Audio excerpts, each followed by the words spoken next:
Today we're taking a look at these NBA matches, which are happening on Wednesday, May 18, 2022, and giving you match breakdowns, betting tips and predictions in general on these games. Welcome back to High Stakes, let's get straight into it. Also, don't forget to subscribe to get notified as soon as we release these sport prediction videos, and if you would like more betting tips and predictions, then check out our Patreon in the link down below. Our new Patreon is a way for us to help you improve your chances of making more money. Multiple plans are available for each and every one of you. You can get 30 extra betting picks all the way up to 500 extra betting picks per month. Stop wasting hours of your time searching for bad betting picks that ends up costing you a lot of money.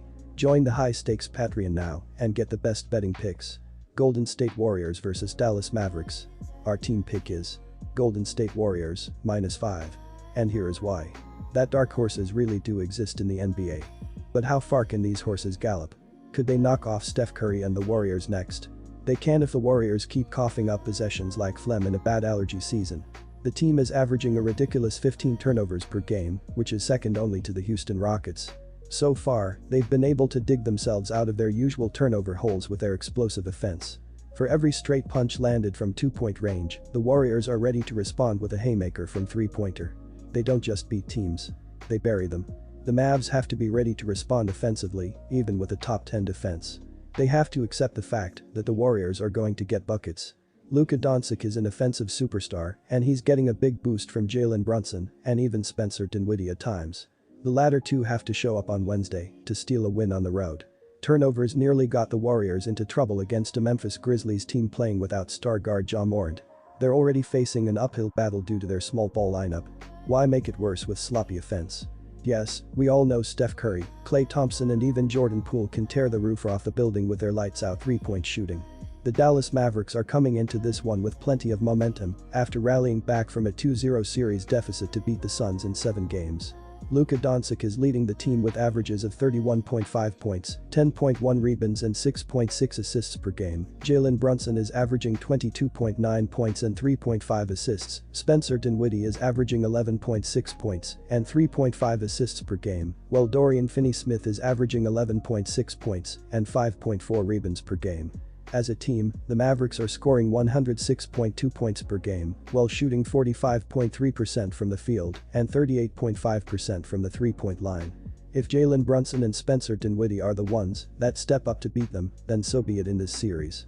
They're going to need to make life uncomfortable for Doncic every chance they get. They can definitely do it with the league's number 2 ranked defense and opposing teams averaging only 43.9% shooting against them.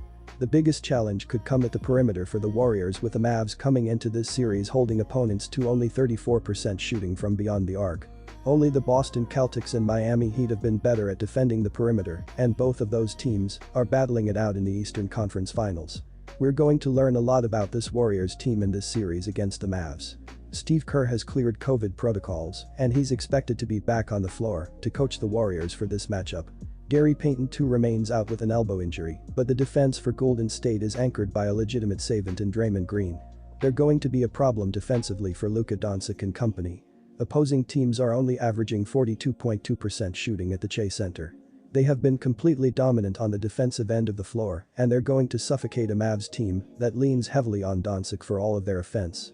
And how is Dallas going to stop all of Golden State's offensive firepower? I officially make a motion to dub Jordan Poole as the third Splash brother. The Warriors' young guard is emerging into a star in his own right, while Steph Curry continues to prove why he's the greatest shooter that's ever played the game. Klay Thompson also started to come on a bit more later in the series against the Memphis Grizzlies. This Warriors team is starting to hit their stride, and they're clearly made of legitimate championship metal. The Mavs are a bit in over their heads in this one. I'm laying the points and taking the Warriors to strike first in the series opener. Our total pick is over 214. The Dallas Mavericks blew out the Phoenix Suns in both Game 6 and Game 7 to stun the reigning Western Conference champs in the second round. In Game 7, Dallas was led by Luka Doncic, who dropped 35 along with 10 assists to help Dallas beat the Suns 123-90, while they were leading 57-27 at the half, while Doncic had 27 at the half to tie Phoenix's entire first half score. In the game, they were also led by Spencer Dinwiddie, who dropped 30, while Jalen Brunson had 24. Golden State is back looking to continue their dynasty, as after missing the playoffs in back-to-back years, mostly due to key players being hurt, the Warriors are clicking once again. In Game 6 against Memphis, they were led by Klay Thompson and Steph Curry, who averaged 30 and 29 points, respectively. Andrew Wiggins and Draymond Green both had double-doubles, as Wiggins had 18 points and 11 rebounds, while Green had 14 points and 15 rebounds. Off the bench, Jordan Poole had 12, while Kevon Looney had 22 points as the big boys stepped up and got much-needed rest, as they haven't played since last Friday. The Mavericks went 52-30 this season, including going 23-18 on the road and 36-16 against Western Conference teams. Dallas has been led by Doncic in the playoffs, as the franchise player is averaging 31.5 ppg, while Brunson has been a surprise as he is averaging 22.9 and Dinwiddie is chipping in with 13.2 points. In the playoffs, they are also shooting 45.3% from the field and 38.5% from three. The Warriors ended the season with a record of 53-29 and went 31-10 at home, along with going 33-19 against Western Conference teams. This season against Dallas, they went 1-3 with their lone win being at home, and it was the Mavericks winning the final two games in February and March, just days apart. Golden State has been led by Curry, who's averaging 26.9 ppg, while Thompson is averaging 20.4 ppg, Poole is averaging 19.3 and Wiggins is chipping in with 14.5 points. They have also shot 48.3% from the field and 37.7% from three. The Golden State Warriors have returned to the Western Conference Finals after taking care of the short-handed Grizzlies in 6 games in the previous round.